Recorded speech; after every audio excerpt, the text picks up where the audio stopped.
देखो aeroplane wind problem similar to क्या, river boat problem, ठीक है।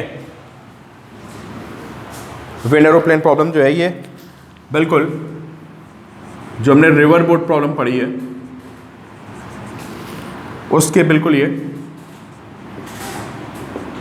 सिमिलर है, ठीक है। जैसे कि एरोप्लेन क्या हो रहा है, हवा में चल रहा है, ठीक है, और बोट किस में चल रही है, वाटर में। अगर वाटर स्टिल है तो बोट क्या होगी बताओ, ने एक्चुअल पाथ को फॉलो करेगी। सिमिलरली अगर एयर स्टिल है तो जो एरोप्लेन होगा वो जिस डायरेक्शन में फ्लाई करेगा उसी डायरेक्शन में जाएगा।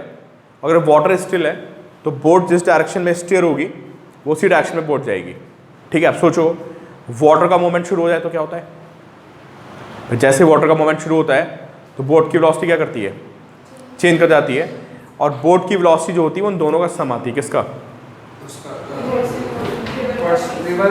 रिवर की वेलोसिटी प्लस वाटर की वेलोसिटी, ठीक है। सिमिलरली अगर कोई प्लेन हवा में उड़ रहा है ना, और साथ में विंड भी चल रही है, तो जो प्लेन की वेलोसिटी होगी वो कैसे निकलेगी बताओ आप, वेदांत बताओ, अनुष्का बोलो। अगर विंड चल रही है और वहाँ पे एरोप्लेन है, जस्ट शुरुआत की मैंने, है ना, अभी मैं आपको ये बता रहा था कि एक एरोप्लेन विंड प्रॉब्लम होती है similar to river boat problem. जो जैसे बोट चल रही होती है एग्जैक्टली वैसे कौन होता है, पेपर प्लेन नहीं बेटा, विंड एरोप्लेन प्रॉब्लम। अच्छा एलिजा का क्वेश्चन सही है, वो कह रही सर मैं समझ गया आपकी क्या प्रॉब्लम है। वो कह रही सर ये क्या है, वो कागज वाला प्लेन है और साथ में हवा चल रही है ना। तो यहाँ भी होता है, नॉर्मल एरोप्लेन में भी विंड का अच्छा खासा असर होता है, ठीक है। मतलब विंड के चलने से जो बड़ा वाला प्लेन होता है ना वो भी अपनी डायरेक्शन को चेंज कर लेता है, तो हमें थोड़ा इंजन को और लोड पड़ता है। बिल्कुल बिल्कुल गगन, मैं वही तो समझा रहा हूँ, नॉर्मल एरोप्लेन में भी विंड की वजह से बहुत ज़्यादा फर्क पड़ता है, ठीक है। तो एलिजा को लगा होगा इसे प्लेन इतना भारी होता है ना, और विंड इतनी हल्की होती है तो फर्क नहीं पड़ेगा उस पर। टर्बुलेंस बिल्कुल सही आ रहा है, एरोप्लेन में बैठो तो इतना ज़्यादा विंड का असर होता है कि लोगों की नाक वाक टूट जाती है अगर सीट बेल्ट ना लगी हो तो। एकदम से एयर आती है ना, जैसे कि बादल आ गए कहीं पे, एरोप्लेन जा रहा है एकदम से झटका लगता है, फिर तो कहता है कि सीट बेल्ट बांध के बैठो। बहुत टर्बुलेंस होता है, बहुत ज़्यादा टर्बुलेंस होता है भाई। जब आसमान में चला होता है ऊपर तो बीच में बेल्ट बंधवा देते हैं। वैसे नॉर्मली तो उसको कहते हैं कि बेल्ट मत लगाओ क्योंकि जब आप लैंड करते हो, लेकिन बीच में भी कभी कभी जब वेदर ख़राब होता है ना तो कहते हैं कि आप वो लगा लो, क्या बेल्ट लगा लो, एकदम से झटका लगता है, लगता है आप बस में बैठे हुए हो। बिल्कुल जैसे बादल बादल आते हैं ना तो एरोप्लेन में बस वाली फील आती है कि बस में बैठे हो तो झटके लग रहे हैं आपको, है ना। तो विंड का अच्छा खासा असर होता है। तो एक कागज वाला प्लेन नहीं है, नॉर्मल प्लेन है, भारी भरकम स्टील का बना हुआ, उस पर भी विंड का फर्क पड़ता है, ठीक है। चलो, तो मैंने आपको बोला कि river boat problem is similar to क्या, मतलब wind aeroplane problem is similar to river boat problem, ठीक है। तो मैं आपको ये बोलना चाहता कि जो वेलोसिटी ऑफ प्लेन होगी, आप लोग बताओ कितनी दिखेगी ग्राउंड से,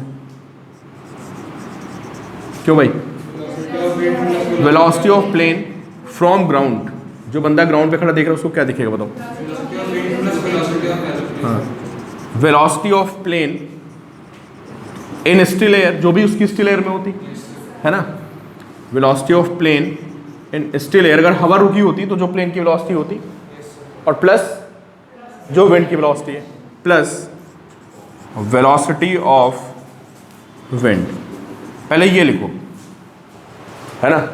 तो एरोप्लेन की वेलोसिटी उन दोनों का सम हो जाएगी, किसकी, खुद की वेलोसिटी और साथ में विंड की, दोनों ऐड होकर डिसाइड करेंगे कि एरोप्लेन को जाना कहाँ पे है।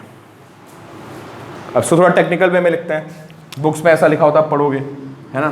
तो velocity of plane from ground मतलब P oblique G is equal to plane velocity of plane in air plus velocity of air with respect to ground, ऐसे बुक में लिखा होगा, समझे।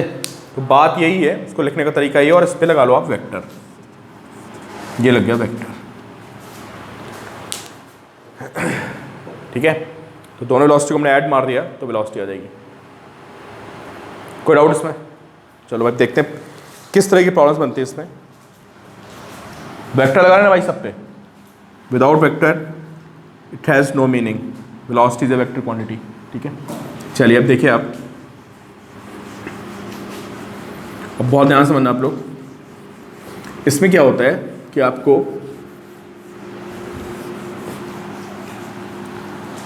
विंड की वेलोसिटी गिवन होगी, पता है? देखो तो ऐसे क्वेश्चन आएगा कि ये ऐसे आपकी विंड ब्लो हो रही है,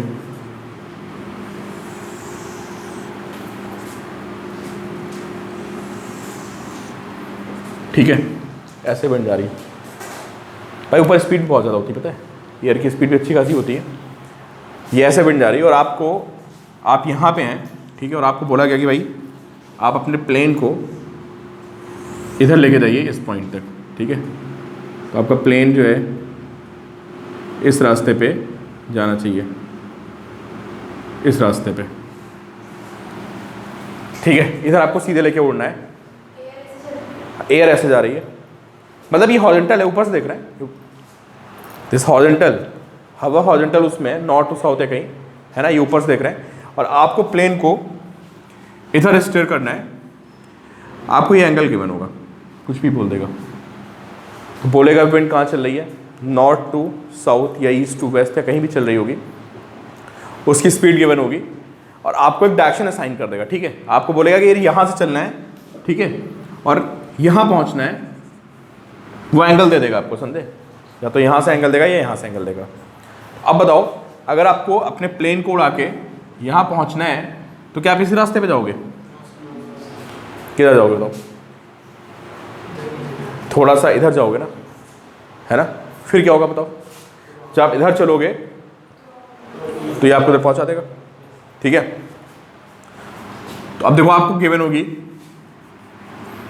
वेलोसिटी ऑफ प्लेन, गिवन होगी कि वो कितने से उड़ सकता है हवा में, और आपको अच्छा भाई आवाज़ की बहुत दिक्कत हो रही है आज तो, लग रहा है, रुको। इसको पहुंचना है यहाँ पे है, तो इसको प्लेन कहाँ उड़ाना पड़ेगा बोलो ईशान? किधर? इधर ना। तो ये प्लेन को इधर कहीं लेके उड़ेगा, जब इधर कहीं उड़ेगा विंड इसको क्या करेगी?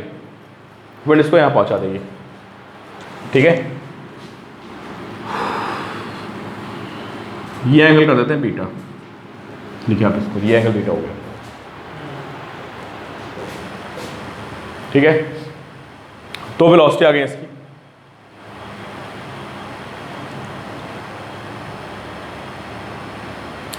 आपको करना क्या होता है, देखो इधर प्लेन जाएगा ना, उसको एक्स एक्सिस ले लेते हैं, तो इसको जहां प्लेन जा रहा होगा उसको क्या ले लेंगे? ये होगी हमारी एक्स एक्सिस, इसको आगे बढ़ा देते हैं, जिससे एक्स एक्सिस, और इसके परपेंडिकुलर क्या हो गया?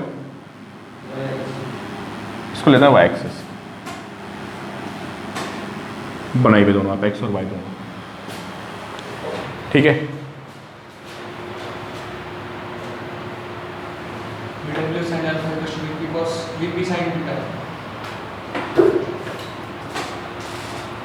वीपी हो गया, और ये क्या है? ये कौन सी वेलोसिटी है आपकी भाई? कौन सी वेलोसिटी है?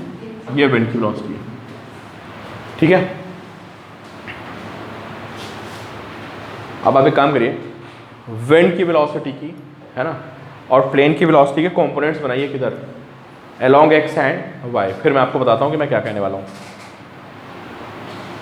सब हॉरिजॉन्टल है बेटा, नॉट वर्टिकल, सब हॉरिजॉन्टल है। प्लेन ऐसे उड़ रहा है, विंड ऐसे चल रही है, ये जो फिगर बनी है ये ऊपर से देख रहे हो आप, दिस फिगर इज हॉरिजॉन्टल। नहीं यार बेटा, इंक्लाइन प्रोजेक्टाइल जैसा नहीं है ये प्लेन, ये एरोप्लेन पे ग्रेविटी का फर्क नहीं पड़ता ना। डोंट से प्रोजेक्टाइल, प्रोजेक्टाइल कब वर्ड यूज करेंगे? When something is falling under gravity, but aeroplane is not falling under gravity. क्या हो रहा है यहाँ पे? इंजन है, इंजन से फोर्स लगता है और ये उसके बॉडी वेट को क्या कर लेता है? बैलेंस कर लेता है। हालांकि वो इंजन का फोर्स नहीं होता है, एक डिफरेंट फोर्स होता है, आप पढ़ोगे, है ना। अच्छा आप लोग बताओ एरोप्लेन का वेट कैसे बैलेंस होता है?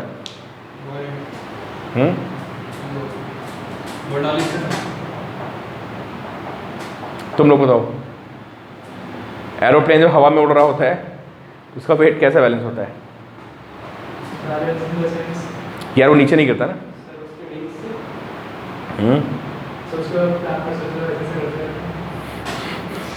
जो हवा होती है ना, एयर, यार जो इंजन से गैस निकलती है ना बैकवर्ड एक्शन में, वो तो उसको फॉरवर्ड मोशन देती है। उसका जो वेट बैलेंस होता है ना वो विंग्स पे एयर का फोर्स आता है। मतलब इंजन का रोल नहीं होता उसमें। अभी तो बर्नौलीज नहीं पढ़ा ना।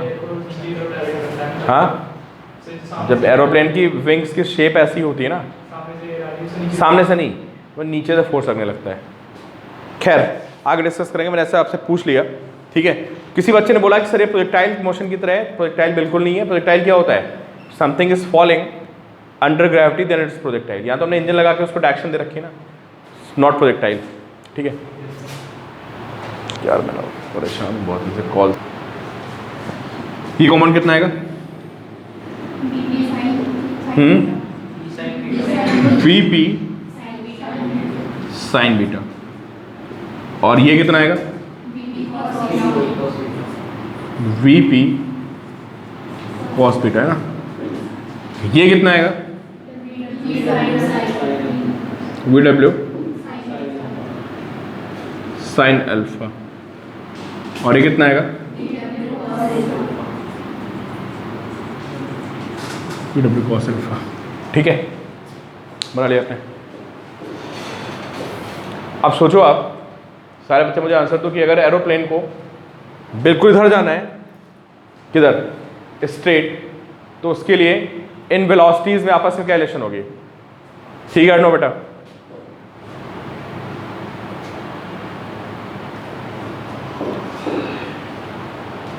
ये वी डब्ल्यू हो गया, ये एंगल अल्फा हो गया, ये एक्स एक्सिस हो गई, ये वाई एक्सिस हो गई। तो यार आपको कॉम्पोनेंट्स निकालना तो पता है ना। कॉम्पोनेंट्स क्या होते हैं? एक कॉम्पोनेंट होता है एक कॉस थीटा और एक होता है, ठीक है यश भाई, एक कॉम्पोनेंट होता है एक कॉस थीटा और एक क्या होता है? ए साइन थीटा। स्ट्रेट जाना है। क्या होगा? हाँ बिल्कुल सही। क्यों? ये और ये वेलोसिटी क्या हो गई? कैंसिल हो गई ना। तो अगर ये वाली वेलोसिटी और ये कैंसिल हो गई दोनों, है ना, समझ रहे हो ना। जो एरोप्लेन ऐसा है उसका ये कंपोनेंट ये वाला है और विंड का एक कंपोनेंट ये। अगर ये और ये आपस में एक दूसरे को क्या कर गए? कैंसिल कर गए, तो एरोप्लेन किधर जाएगा बोलो? बिल्कुल स्ट्रेट जाएगा। समझ गए ना। सब दिया होता है आपको। विंड की वेलोसिटी गिवन होती है, अल्फा गिवन होता है, आपको सिर्फ क्या फाइंड करना होता है?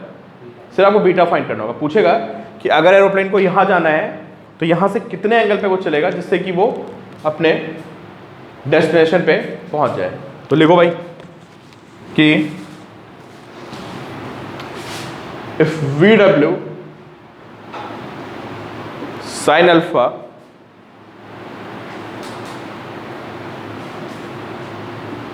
Is equal to VP sine beta, है ना। तो एरोप्लेन की ये वेलोसिटीज आपस में क्या हो गई? कैंसिल आउट हो गई। किधर निकलेगा? ये सीधे निकलेगा। तो बताओ कितनी वेलोसिटी जाएगा ये?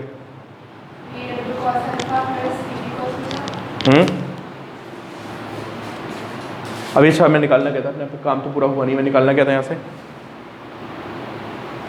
भाई? मैं साइन बीटा निकालना था ना। साइन बीटा तो निकालना था, मैं एंगल ही तो पता करना था। साइन बीटा की वैल्यू कितनी आ गई? This is we W sine alpha upon कितना गया ये? वीपी। फॉर्मूला तो याद नहीं करना है आपको, कॉन्सेप्ट याद रखना है। मैं एंगल फाइंड करना था कि कितने एंगल पे चला जाए यहाँ से जिससे कि एरोप्लेन वहां निकल जाए। चलो किसी बच्चे को डाउट हो तो मुझे बताए। अब velocity of plane as seen from the ground, तो ये दोनों वेलोसिटी हमारी ऐड कर गई। This VP cos beta, this VW cos alpha, ये मिलकर प्लेन को आगे बढ़ाएंगे। तो लिख लिया आप VP cos beta plus VW cos alpha, this is velocity of plane. कहाँ से देखने पे? As seen from ground. ये दोनों मिलकर प्लेन को उड़ाएंगे, समझे? तो अगर आपको इस शहर से, इस सिटी से इस सिटी की डिस्टेंस गिवन हो और आपसे पूछता है कि कितना टाइम लगेगा उसको पहुंचने में, यहाँ से यहाँ की डिस्टेंस गिवन है और आपसे पूछता है कि कैलकुलेट टाइम टेकन, तो क्या करोगे आप बताओ? डी को डिवाइड मारोगे ना, डिस्टेंस को किससे? कौन सी वेलोसिटी? इस वेलोसिटी से डिवाइड मारोगे, है ना? तो लिखिए time taken by the plane to travel from A to B। अगर प्लेन को A से B जाना है तो ये दोनों मिलकर उसको चलाएंगे, समझे? तो जो आपका टाइम आएगा वो कितना आएगा?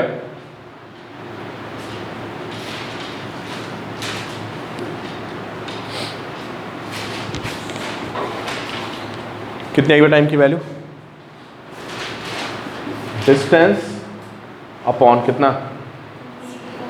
VP plus VW cos alpha. ये टाइम लगेगा आपको प्लेन को उड़ाने में यहाँ से वहाँ तक, ठीक है? तो दो ही क्वेश्चन बनते हैं इसमें, पता है क्या पूछता है? एक तो आपसे अल्फा पूछता है, अल्फा नहीं सॉरी, एक तो बीटा पूछता है आपसे और एक पूछता है टाइम कितना लगेगा, डिस्टेंस गिवन होगी। एक क्वेश्चन आपको करा देता हूँ तो आपको थोड़ा समझ में आ जाएगा कि हो क्या रहा है यहाँ पे। बीटा मतलब जहाँ मैं उड़ाने की कोशिश कर रहा हूँ, ये मेरे एफर्ट्स लगेंगे, एफर्ट्स वाला एंगल है, और जा किधर रहा हूँ मैं? A to B, तो ये मैं एक्चुअल जा रहा हूँ। और अल्फा कौन सा एंगल है? जहाँ मुझे पहुँचना है वहाँ से विंड का एंगल है। तो बहुत ही आसान से क्वेश्चन, देखो आप, इससे कुछ खास है नहीं ऐसा। कशिश क्वेश्चन बताना किधर जाना है पहले एरोप्लेन को? क्या दिया है क्वेश्चन में? एक सेकंड भाई, उसको जाना है वेस्ट की तरफ एरोप्लेन को ना। तो एरोप्लेन को पहले विंड बताओ किधर चल रही है? नॉर्थ से साउथ चल रही है। हाँ, विंड जा रही किधर? ऊपर नॉर्थ ले लिया मैंने, इधर साउथ। ये हुई वेलोसिटी ऑफ विंड। कितनी वेलोसिटी है? 100। ठीक है भाई, this velocity is 100 kilometre per hour.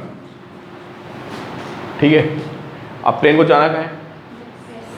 Waste जाना है, ईस्ट टू वेस्ट, है ना? तो मतलब प्लेन को यहाँ जाना है फ्रॉम A to B, यहाँ इसको पहुँचना है। किधर जाएगा बोलो भैया?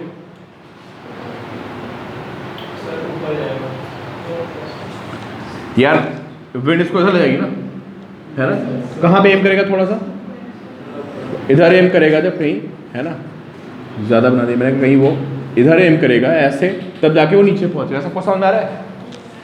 ठीक है, तो ये क्या है बताओ? ये एक्चुअल डायरेक्शन हो गई जहाँ इसको जाना है, और ये कौन सा एंगल हो गया? ये तुम्हारा एंगल ऑफ एफर्ट हो गया कि आपको इधर एफर्ट लगाने पड़ेंगे, फिर जाके आप यहाँ पे पहुँचोगे। ठीक है, क्या करते हैं इन क्वेश्चंस में? इधर जाना होता है उसको एक्स एक्सिस ले लेते हैं और उसके परपेंडिकुलर वाई एक्सिस। तो ये कौन सी एक्सिस होगी हमारी? दिस इज एक्स, और ये कौन सी होगी? This is Y axis.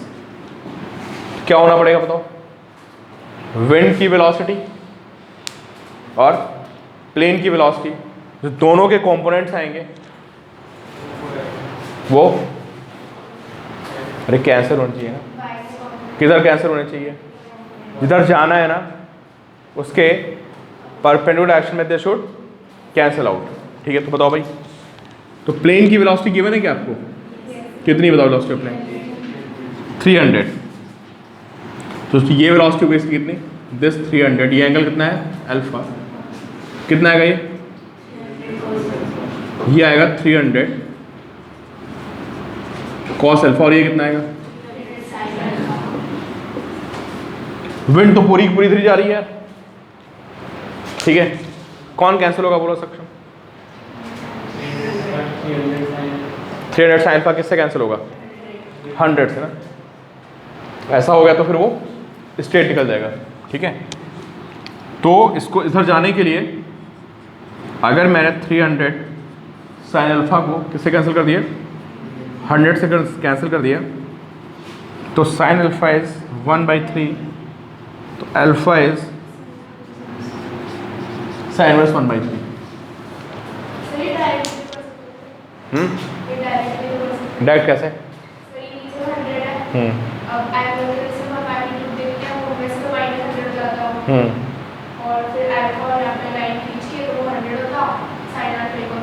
हाँ वही तो कर रहे हैं, वही चीज़ तो कर रहे हैं, और क्या तो इसका ये निकाल दिया 300 साइन अल्फा, ये दोनों कैंसिल हो गए, तो प्लेन ना तो इधर जाने का ना प्लेन इधर जाने, प्लेन किधर निकल जाने का सीधे, ठीक है। और प्लेन की वेलोसिटी कितनी है ये तो बताओ मुझे यार, प्लेन की वेलोसिटी कितनी है ग्राउंड से, कौन बताएगा भाई, इस फिगर को देख के बताओ, निशान बताओ, अरे ये तो आ गई 300 कॉस अल्फा, इस बार विंड की तो आई नहीं, विंड की क्यों नहीं आई बताओ यार, विंड का एंगल 90 है, तो विंड ने कोई इसको कंट्रीब्यूट नहीं किया, तो इसका जो ये है कौन 300 कॉस अल्फा, यही क्या हो गई, ये उसकी फाइनल वेलोसिटी हो गई किसकी, एरोप्लेन की, क्लियर ना।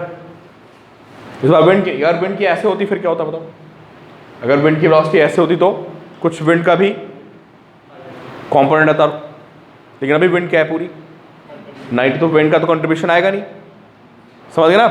तो जो एरोप्लेन की ये वेलोसिटी आई है दिस, इसी वेलोसिटी से ये भागता हुआ चला जाएगा, समझे। तो जो velocity of plane as seen from the ground, velocity of plane as seen from the ground, जो मैं लिख रहा हूं this is 300 cos alpha,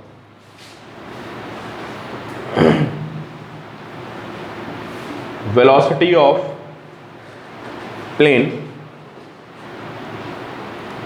from ground, जो velocity of plane from ground आएगा वो कितना होगा, कितना हो गया भाई 300। How to find cos alpha, सबको पता है, जब sin अल्फा पता होता है cos अल्फा तो पता करना अपने को मुश्किल काम नहीं है, क्या हो जाएगा 300 और अंडर रूट क्या 1 माइनस साइन स्क्वायर अल्फा, है ना।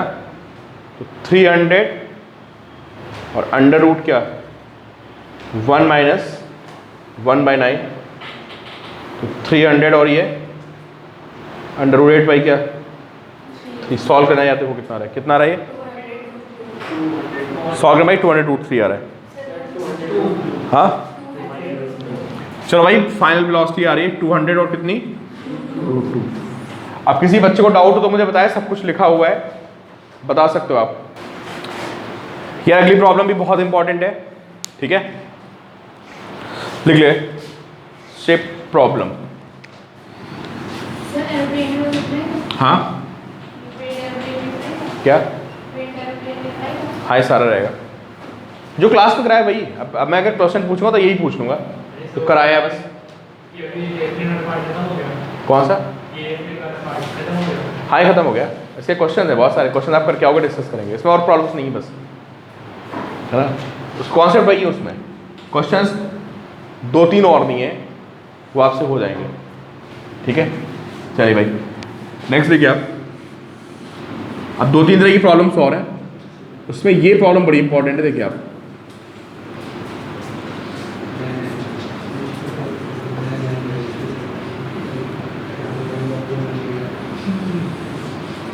बल्कि जो मैं पढ़ा रखा है सोच रहा हूँ भाई उसी का टेस्ट ले लूँ मैं, किसी बच्चे की कॉपी मांगूंगा जो क्वेश्चन आपको क्लास में कराए ना, डायरेक्ट वही क्वेश्चन दे दूंगा आपको, देखें उसमें कौन लिख पाता है कौन कर पाता है, और डिजिट भी चेंज नहीं करूँगा, मैं आपको बता रहा हूँ, सही बता रहा हूँ, डिजिट भी चेंज नहीं करूँगा, तो ऑफलाइन आना मैं सीधे वही क्वेश्चन दूंगा, उतना ही कर लोगे बहुत है टेस्ट की तैयारी, कुछ आपको कोई क्वेश्चन सॉल्व करने की जरूरत ही नहीं है, फिर वही क्वेश्चन सॉल्व कर लो।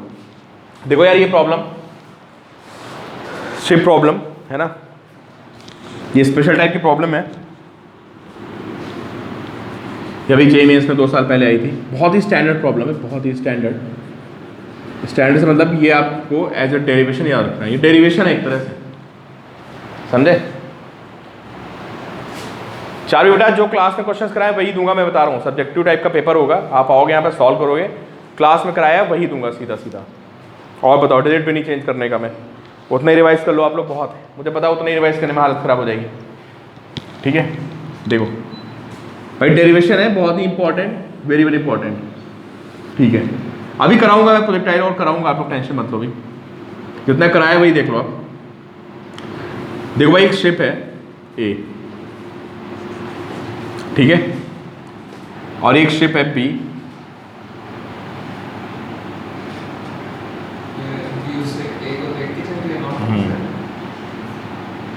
ये 2 शिप हो गए, नहीं उसको देख के चला, अलग अलग डायरेक्शन है। ये कौन सी डायरेक्शन है आपके बताओ, इसको नॉर्थ ले लेते हैं, इसको क्या साउथ। सारे बच्चे देखो भाई, अभी ये 2-3 साल पहले नीट में था, जेईई में तो ये मतलब मुझे लग रहा हर साल एक प्रॉब्लम किसी ना किसी सेट में रहती है। ठीक है ए एंड बी ये 2 शिप्स हो गए ओशन में। ठीक है शिप ए जो है ना ये इधर जा रहा है किधर, लेकिन ship A is moving towards किस डायरेक्शन में जाएगा यार, ये ईस्ट में जाएगा। लिखिए क्वेश्चन स्टेटमेंट जरूर लिखिए, आपको बाद में ध्यान नहीं रहेगा। Ship A is moving towards east,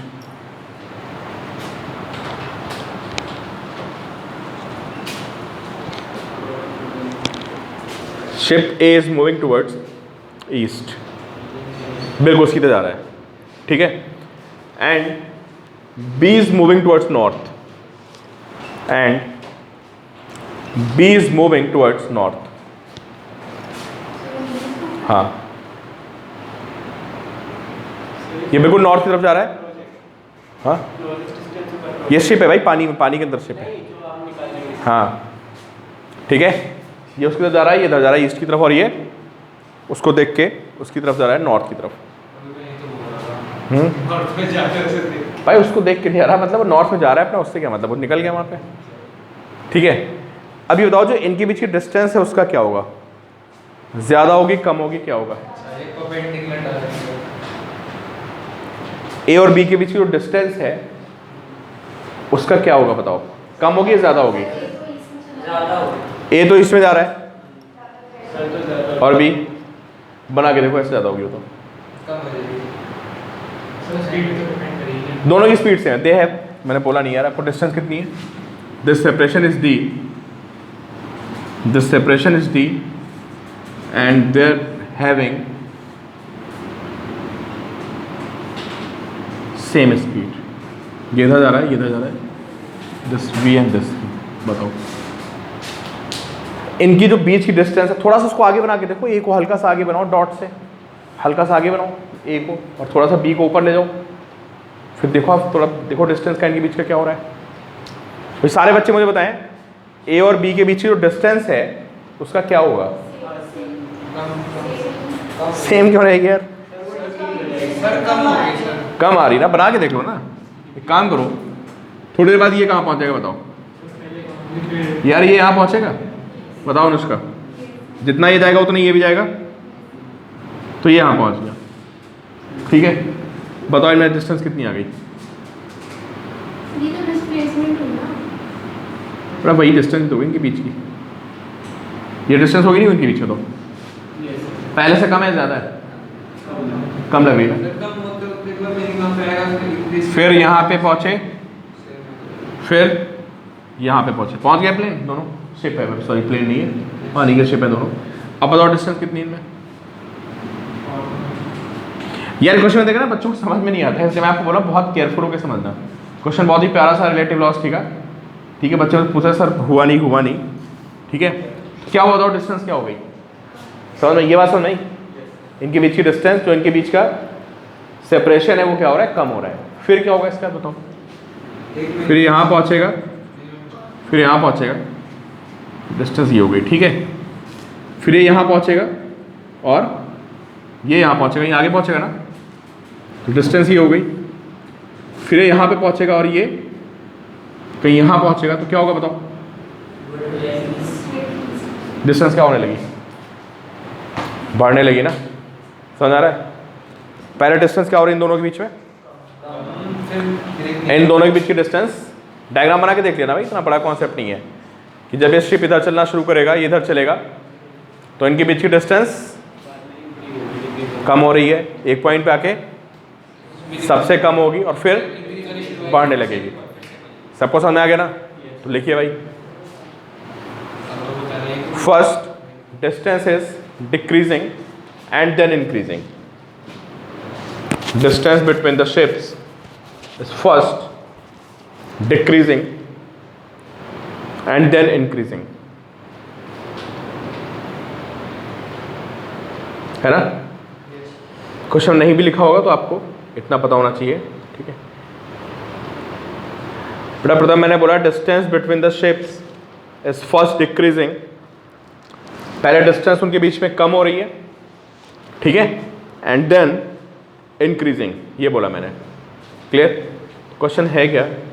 question में हमें ये फाइंड करना है, find minimum distance between the ships.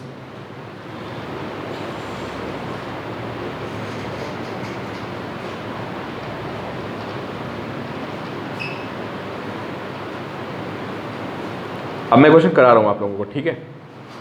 Find minimum distance between ships, ठीक है? अब देखो भाई, एक काम करते हैं, इस क्वेश्चन को ना ए या बी किसी एक से सॉल्व कर लेते हैं। नहीं बेटा डी नहीं है, 4 नॉट डी, डी तो शुरुआत की डिस्टेंस के बीच की, ठीक है? तो देखो इस क्वेश्चन को सॉल्व करेंगे रिलेटिव वेलोसिटी के कॉन्सेप्ट से। किसी एक शिप पे बैठ जाएंगे और दूसरे को देखेंगे दूसरा चल कैसे रहा है, तो बताओ किस पे बैठ जाएं, ए पे या बी पे?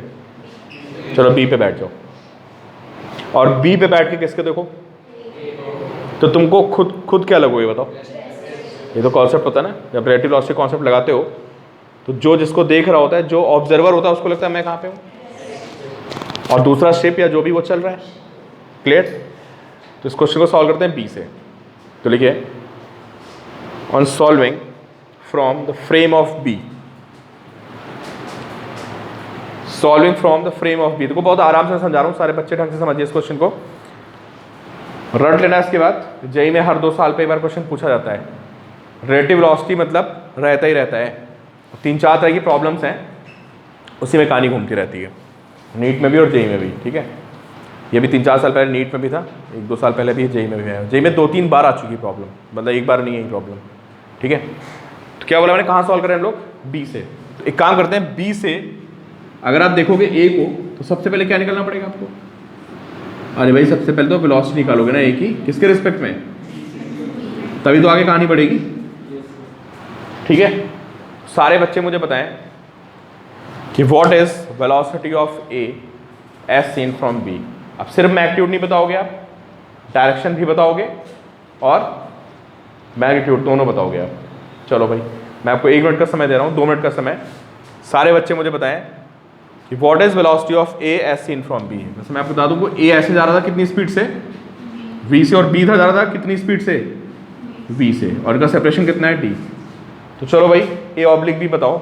अब आपके पास 3 तरीके हैं, पैराग्राम लॉ से भी बना सकते हो, ट्रायंगल लॉ से बना सकते हो, and you also have I and J and के वाली अप्रोच, जो आपको इजी लग रहा हो उससे बताओ।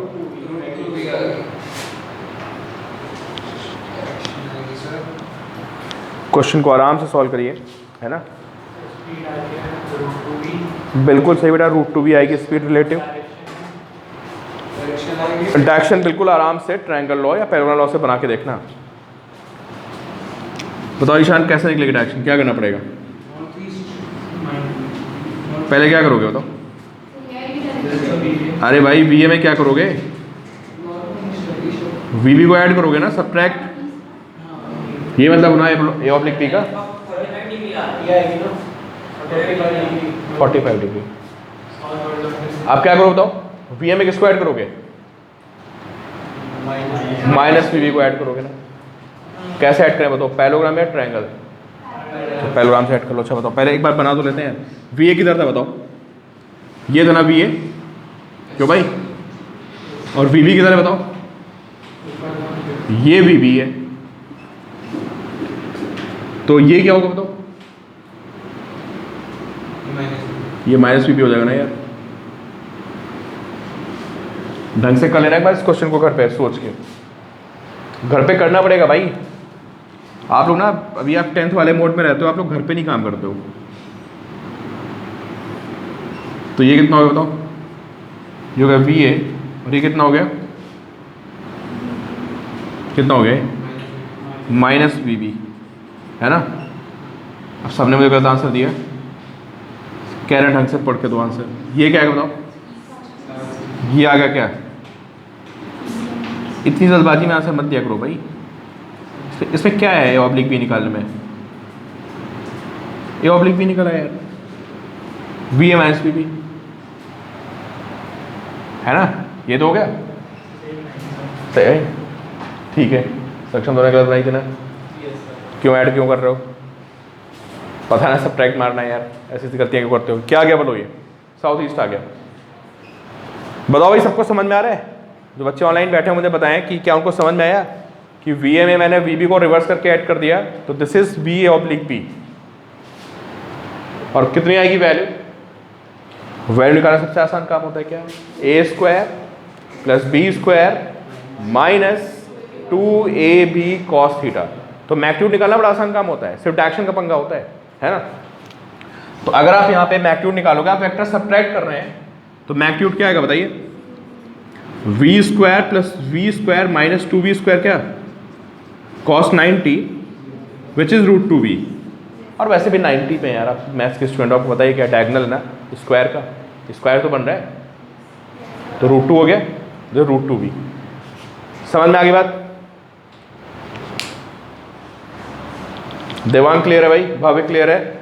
संदेशा क्लियर है बेटा? Elijah clear? गौरी, सिंथिया, सारे बच्चे बोले मुझे। यहाँ तक कहानी समझ में आ गई? चलो ठीक है, चलो अब मैं रब करने वाला हूँ, देखो ठीक है। अब ये ए ऑब्लिक बी आ गया। ए ऑब्लिक बी का मतलब क्या हुआ पहले बताओ? मतलब कौन किसको देख रहा है? नहीं नहीं नहीं, नहीं। ए ऑब्लिक बी निकाला ना हमने, क्या निकाला था? हाँ। तो ऑब्जर्वर कौन है इसमें?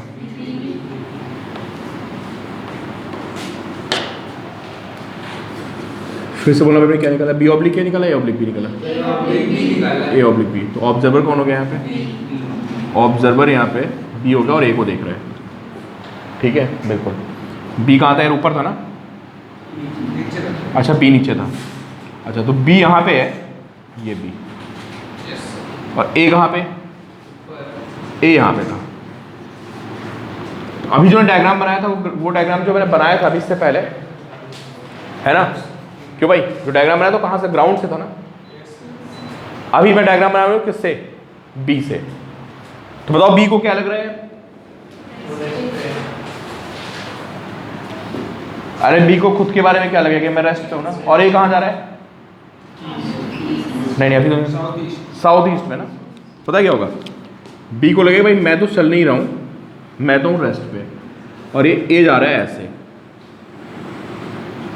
along साउथ ईस्ट, ऐसा उसको फील होगा। With what speed? ये भाई कहानी बी को दिखेगी पहले। ग्राउंड से तो कुछ डिफरेंट चला था। ग्राउंड से क्या लग रहा था? थोड़ा ये चला, थोड़ा ये चला, थोड़ा ये चला, थोड़ा ये चला, है ना? पहले दोनों ऐसे थे ना, थोड़ा ये ऐसे ऐसे चल रहे थे। अब अगर आप सिर्फ बी पे बैठे हो ना, तो आपको लगे यार आप रुके हुए हो। आप सोचो भाई, पहले वो कहाँ पे था बताओ उसके रिस्पेक्ट में? देखो बी यहाँ पे था, ए यहाँ था, फिर क्या हुआ था बताओ? बी यहाँ पहुँच गया था और ए यहाँ, तो ए और बी की लाइन ऐसे हो गई ना, फिर बी ऊपर और ए इधर, समझे? तो बी को ऐसा लगेगा यार मैं चल ही नहीं रहा हूँ।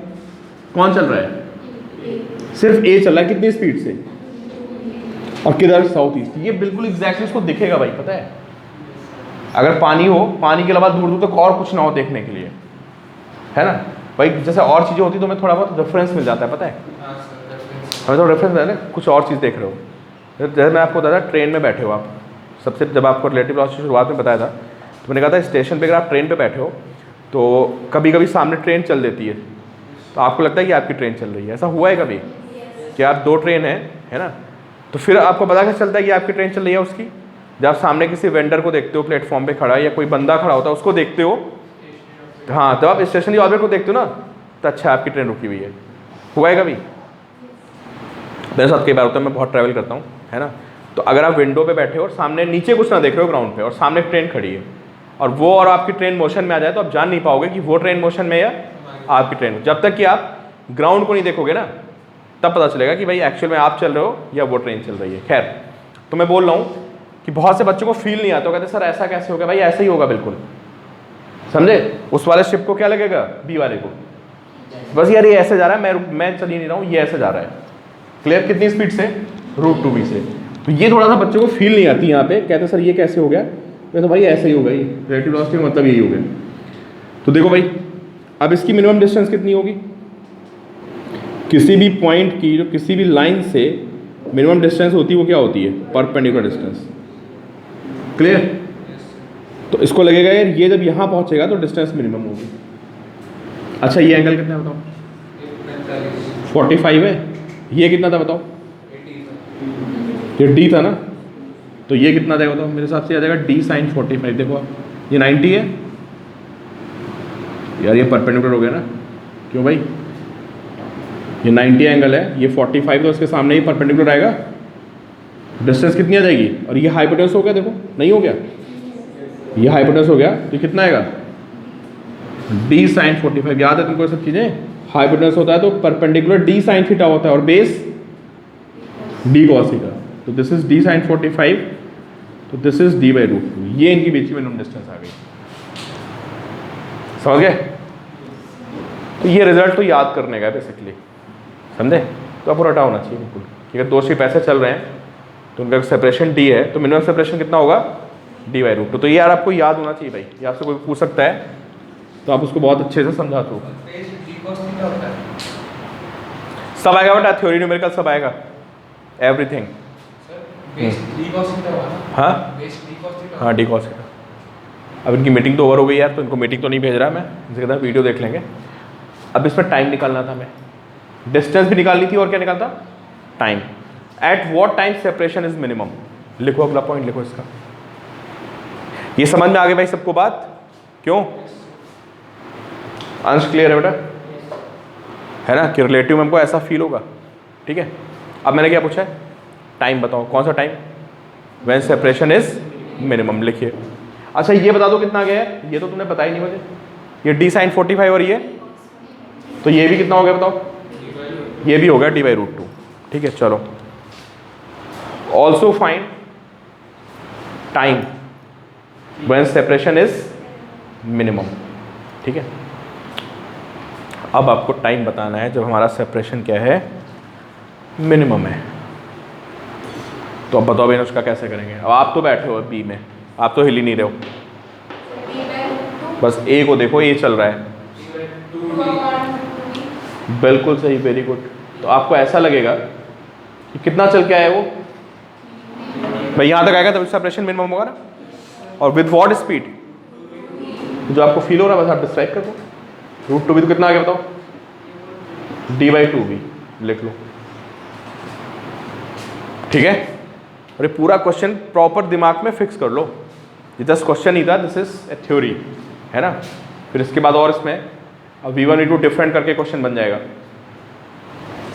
ठीक है, तो almost we are done with relative velocity. इसमें कोलिजन कॉन्सेप्ट होता है कि दो बॉडीज कोलाइड कब करेंगी। एक ट्रायंगल वाली प्रॉब्लम्स होती हैं।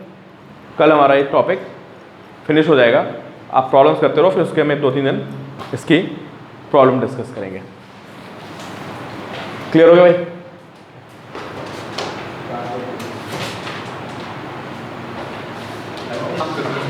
कौन सी? अभी एक सेकंड।